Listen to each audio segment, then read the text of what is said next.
Market Roundup with Nuria Kearns. I think I've gone cross-eyed. Thanks, Nuria. And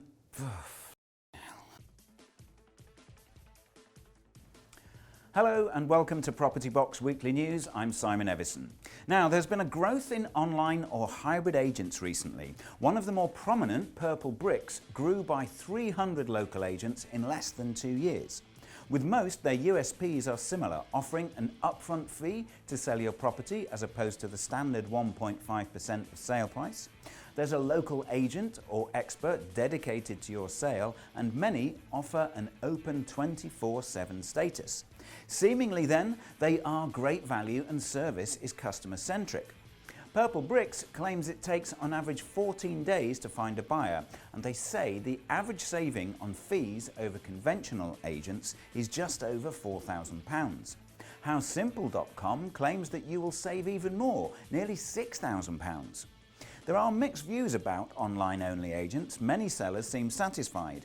Buyers are more split, with some saying that response to inquiries takes longer than experience with high street agents and you have to chase them more. Whatever the opinion, online agents are here to stay and offer real competition to the traditional agents.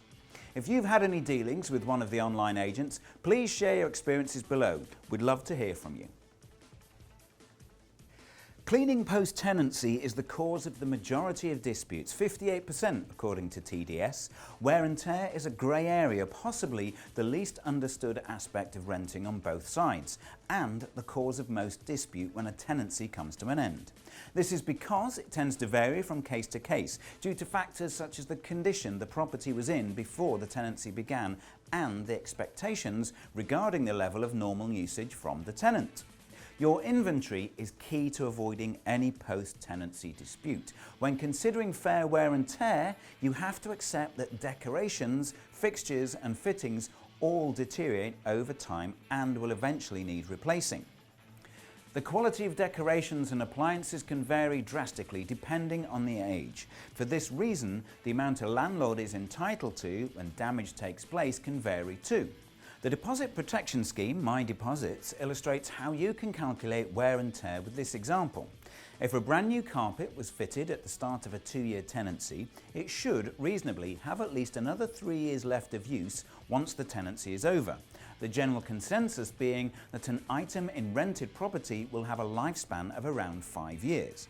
So, if the tenant has damaged the carpet to the extent that it needs replacing, a landlord could be able to claim up to 60% of the cost of replacement. In matters such as this, if you know the age of your furnishings and decorations, and better yet have the invoices to confirm it, you can then formulate a sound judgment on how much wear the item has had during the tenancy from start to finish.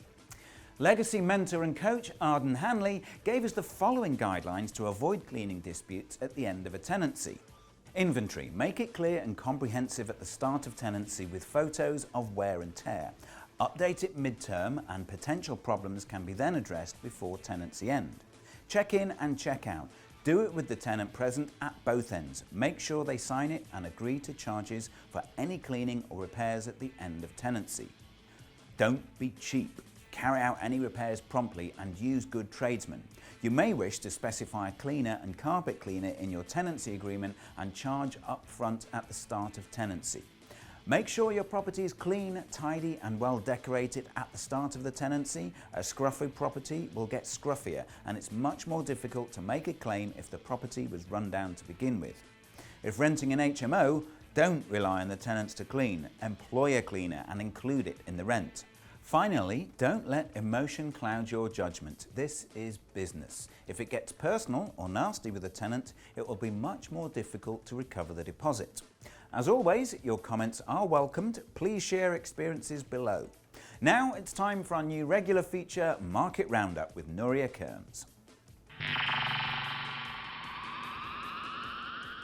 The summer months often see a rise in supply of rental properties. July saw the highest level for the year. The average number of properties on agent books was 184. That's 5% up on the previous month. However, that's 3% less than July last year. Nevertheless, July is always a slow month for renting, and it also seems that there was no drastic collapse in the market post-Brexit, as was widely predicted. Mortgage rates now. According by Buy-to-Let, a subsidiary of Yorkshire Building Society, has grown its mortgage product offering recently and has favourable fixed rates between 2.24% and 3.54% at 75% loan to value for terms between 2 and 5 years. TSB has launched a range of new fixed-rate buy-to-let mortgage products with interest rates lowered on certain products by up to 0.4%. The latest 2, 3 and 5-year term purchase and remortgage products come at 60%, 70% and 75% loan-to-value bands, with borrowing rates starting from just over 2%. The lowest buy-to-let 2-year fixed rate starts at 2.09% for 60% loan-to-value borrowers and a 5-year fix at 2.99% up to 70% loan-to-value. And rent increases for tenants across Britain. The latest data from the Office of National Statistics, ONS, show that private rents rose by 2.4% across the UK in the 12 months to July 2016. The ONS figures show major regional variations across the UK, with rents increasing by 2.6% in England, 0.2% in Scotland, and remaining unchanged in Wales in the 12 months to July 2016. And that's all from me, Simon. Back to you. Thanks, Nuria. And finally, they say an Englishman's home is his castle. Here are two currently on the market. As Lord or Lady of Caverswall Castle near Stoke-on-Trent, locking up miscreants or throwing them in the moat is just one of the decisions you will have to make. Currently on the market for £3 million, the lovingly restored 18-bedroom pile also has a billiard room, library, chapel and wine cellar. If you feel priced out of the market, then how about a more modest option? Originally part of the Carr Castle estate, this beautiful gatehouse is priced at £375,000. It has 3 bedrooms and 2.5 acres of land in the Yorkshire countryside near Halifax. Well, that's all from me this week. Thanks for tuning in. See you next time. Goodbye. Market Roundup with Nuria Kearns. I think I've gone cross-eyed. Thanks, Nuria. And are you happy with that? Shoot me now! Post-Brexit. Breakfast. Post-Brexit. Ah, what is wrong today?